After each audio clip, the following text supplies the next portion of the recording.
What is a Second Amendment sanctuary county? This week on the County Seat, we will talk to Uintah County about the ordinance they passed and what that means to their citizens, and talk to another county that is working on their own ordinance. County Seat is next. The County Seat is brought to you this week by Jones and DeMille Engineering, helping to shape your quality of life. Find out more at jonesanddemille.com.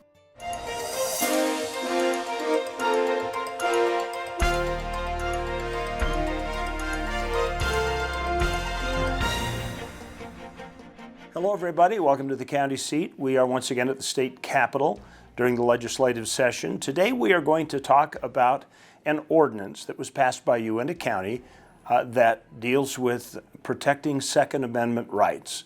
It's created a bit of a stir, but most of it very positive.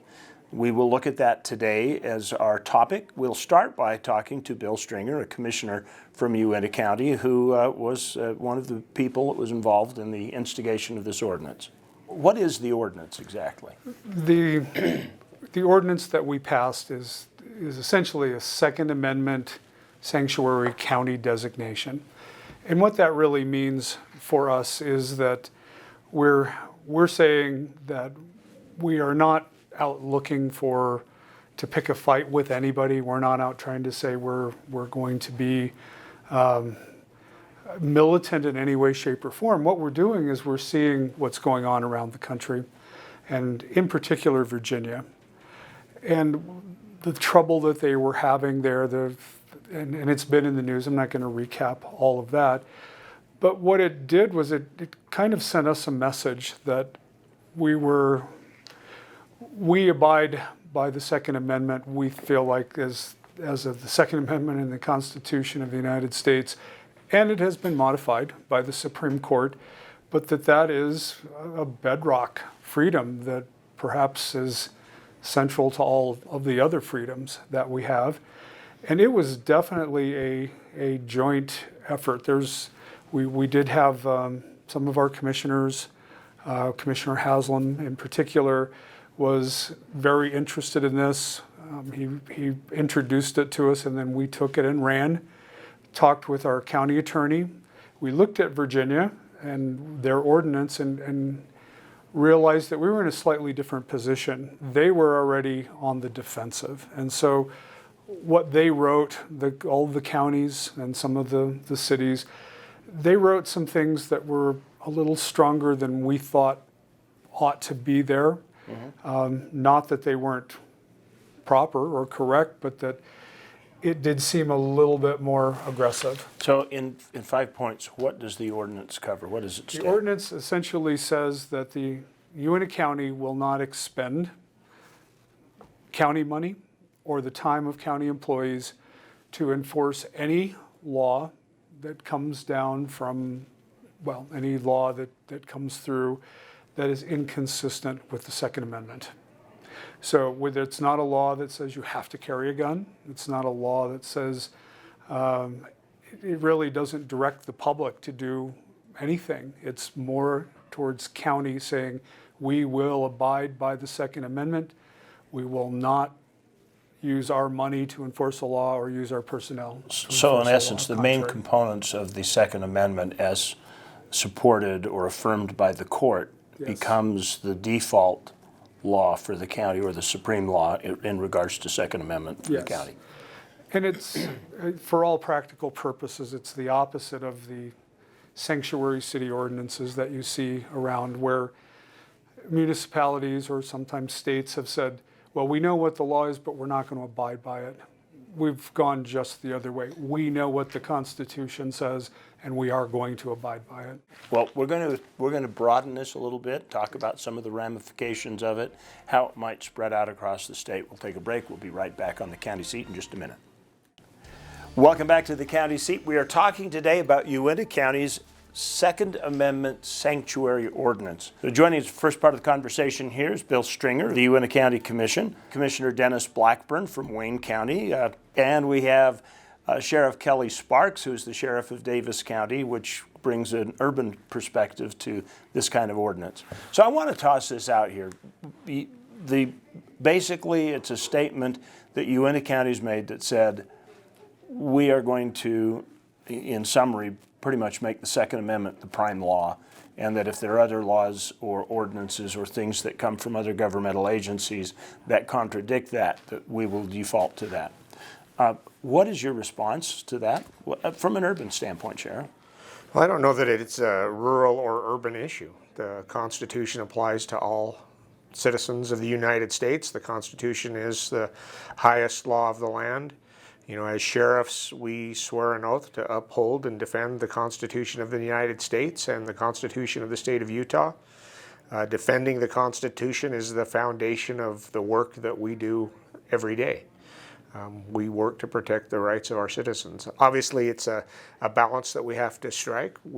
I think people on both sides of this argument would agree that public safety is important, protecting victims is important, and I think it's important that we find ways to move forward in protecting our rights. We make that very clear, but that we also find ways to protect the victims who that may be in danger. Right?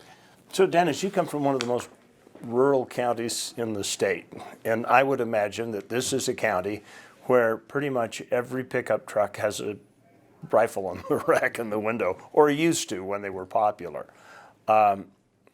Would you feel? Why do you feel there's a need for something like this to be an ordinance in a county that's so supportive and open towards that stuff? A lot of my constituents have asked that we put this ordinance in place because of our Second Amendment right and all of the red flag bills that are being presented around the country. Mm-hmm. And you are right. Wayne County is one of the areas where when you pull up to talk to somebody, they do have a gun in their truck, or two or four. And it's just like the sheriff said. We feel like we need it in place to protect that right.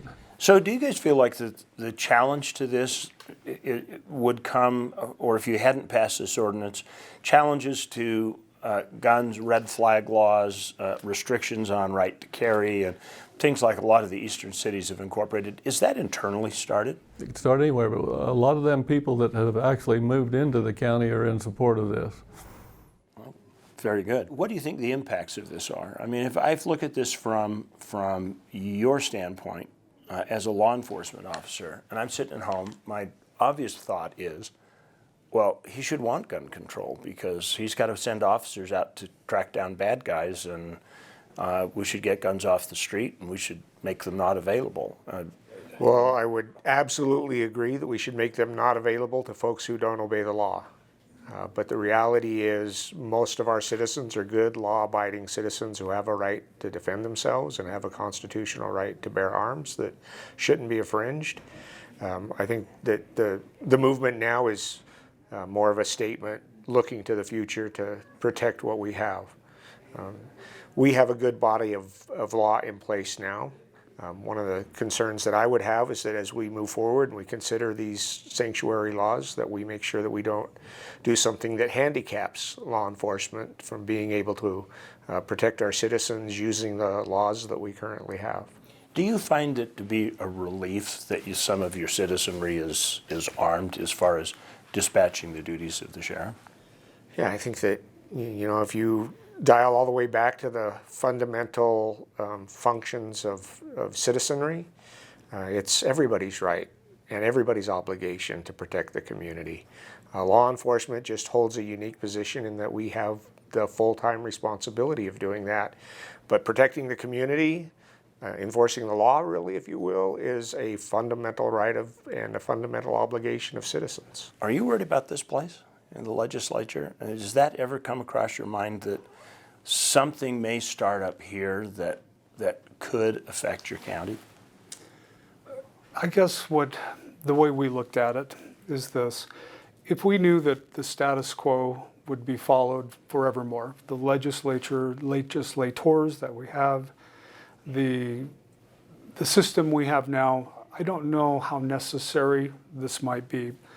But I think what we have learned by looking is that if this can happen in Virginia, and personal story, I lived in Virginia in the mid-'80s, And I grew up in Colorado, and both of those places have taken a road that I never would have suspected, which is the population centers grew. They grew more and more, and you look at Northern Virginia, their growth is outstanding. Well, outstanding is outrageous. The same as Denver.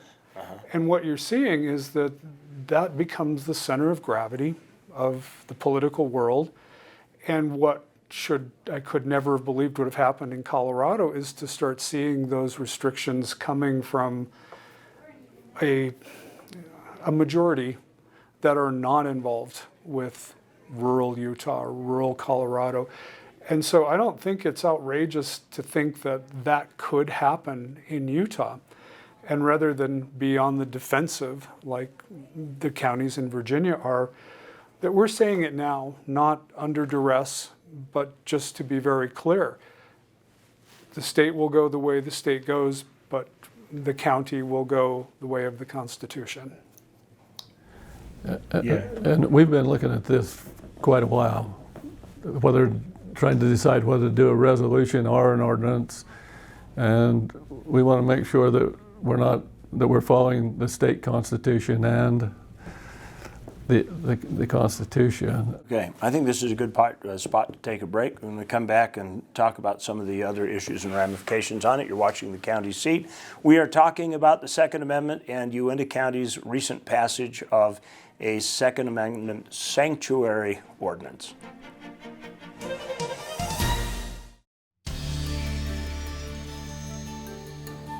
Welcome back to the county seat. We are at the state capitol today. We are talking about the Second Amendment sanctuary ordinance that was passed by Uintah County and what kind of traction it's gaining across the state. We've been talking to Wayne County, who's been looking at it, and as I've been up here and talking to a lot of county officials earlier today, it seems like there are several counties who are quite supportive and considering moving ahead with this. I want to talk about an argument that I always get and get your perspective on it, and this is many of my friends, some of them from high school, some of them from college, some of them in my family say there's no need for anybody to carry a gun unless they're going to go hunting, and that that handguns have no place in our homes. From a law enforcement standpoint, when you've got, I don't know what, the fourth biggest population in the county, fourth in Davis County? Third, I believe. Third. Yeah. How do you respond to that with your duty to protect the general safety and welfare? Obviously, we have a very diverse population in Davis County, and certainly there are a diverse number of opinions surrounding the use of firearms, the possession of firearms, and that entire issue. But, I think that's one of the beauties of our system of government, one of the beauties of our country, and the beauties of our Constitution is that it protects those individual thoughts. So there are people who feel like that the possession of firearms should be limited to hunting. I'm sure that that's true. There are others who feel like should not be restricted at all. I think in a maybe a more urban county, one of the important things is that we find a balance that again protects our citizens, protects the rights of those who feel strongly about their Second Amendment right to possess firearms, but without creating a sense of fear in the rest of the population. All across America, law enforcement has a unique challenge in that we do police an armed society. And we've always policed an armed society. We're actually very good at that when you consider the ramifications of that. And although we're always considered, very concerned about violence that may occur and threats of violence that may occur, we're always working to find that balance as well. If guns were completely outlawed in Davis County and you took the municipality police departments and the sheriff's department combined, could you protect the whole county all the time? Oh, that's a really interesting hypothetical question. And it's very hypothetical, and certainly I don't want you to put yourself on the spot, but it's a good question. And I guess it depends on how you measure it. We could protect the county because we have good law-abiding county citizens who willingly obey the law and help enforce the law. We haven't had a large number of incidents in Davis County where citizens have had to step in and use firearms to defend themselves. So if you take that as a measurement, we could enforce safety regulations and rules, but of course it would violate the Second Amendment of the Constitution if that were to happen, and defending the Constitution is something that we're passionate about. So, do any of you think that just the mere knowledge that anybody on the street, any citizen, could be carrying a weapon at any given time, do you think that actually helps protect civility in a community? Do you think that there's actually a real impact from that? Somebody might think otherwise from doing something untoward because they just don't know. In our county, I've never given it that kind of thought. I just know that our county is very similar to other Utah counties. It does not have a lot of gun violence, and you can see people carrying openly, and you can also understand that there are quite a few that are carrying concealed weapons. But it doesn't alarm me to think that. I don't look around and say, that person's carrying a gun, because there's just been no evidence in my experience that is a trigger. Just having a gun is not a trigger. And as far as some of the perceptions of these other folks, we're not against all gun laws. In fact, we support the fact that there are certain circumstances where, in cases of domestic violence, there are people who should not have them. This is not we don't care what you've done, you get to carry a gun. There are very certain circumstances, and even red flag laws, I hate to paint them all with the same brush, but they do need to be looked at. And there are certain things contained in red flag laws which, my experience in talking with law enforcement is they're very concerned that somebody in those circumstances is going to get hurt, because a no warrant required search to take all guns from a dwelling because somebody has reported something, that seems to go too far. But is there room for something else? I'd have to see it before I said no to all red. If I could just jump in there, Yeah. I agree with that. I think that the hypothetical measure is probably not a good measure, but it's like we always plan for the worst case scenario, right? So when one of those incidents happen that we've seen across the country where they've happened, there certainly have been times when lives have been saved because a citizen has been armed. But Commissioner is absolutely right. We have to have good, solid, strong laws to protect folks who should not, who have really forfeited the right to possess a firearm because of their behavior and because of their actions. That's very well put. We're going to take a break, come back for our final segment of the show. You're watching The County Seat, talking about the Second Amendment.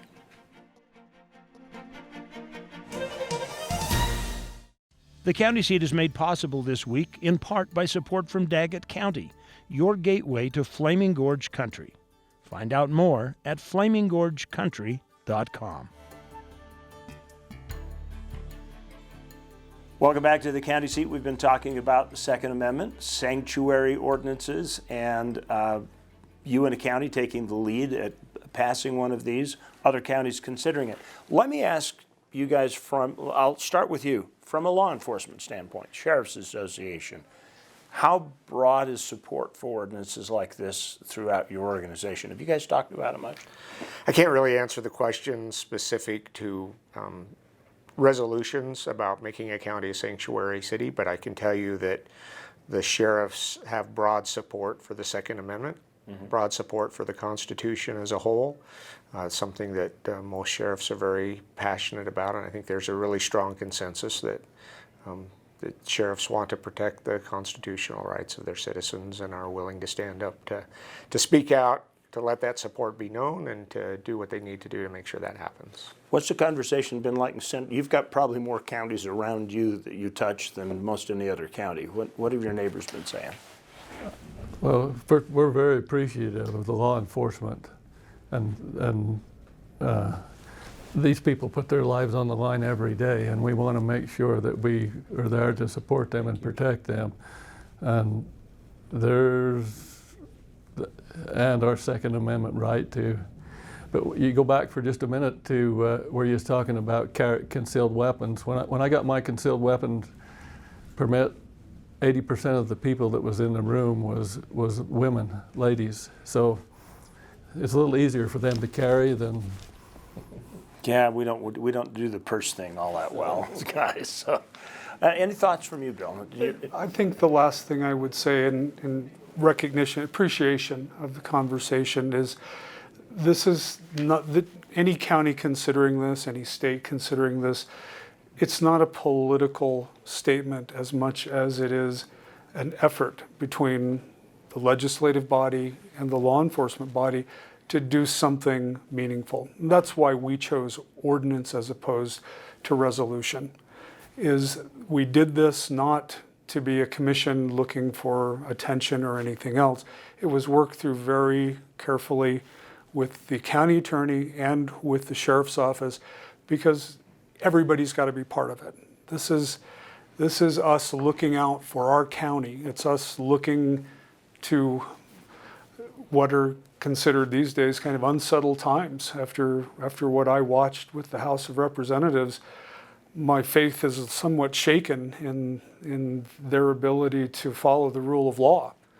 And it was a political effort, but when would that be turned on us? So we are doing this basically, again, as a combined measure from our county, not for any one purpose. One quick question. People want to contact you to get copies of your ordinance from other counties around the state. They can do that? They can. I think it's actually on our website now. Perfect. Thank you. Gentlemen, thank you for the conversation. This has been a real good discussion. We invite you now to participate in the discussion by going to social media and giving your comments, and we'll respond, and hopefully we can get a dialogue going if you have differing points of view or supportive points of view. Remember, local government is where your life happens, so be part of it, be involved, and follow the county seat. We'll see you next week.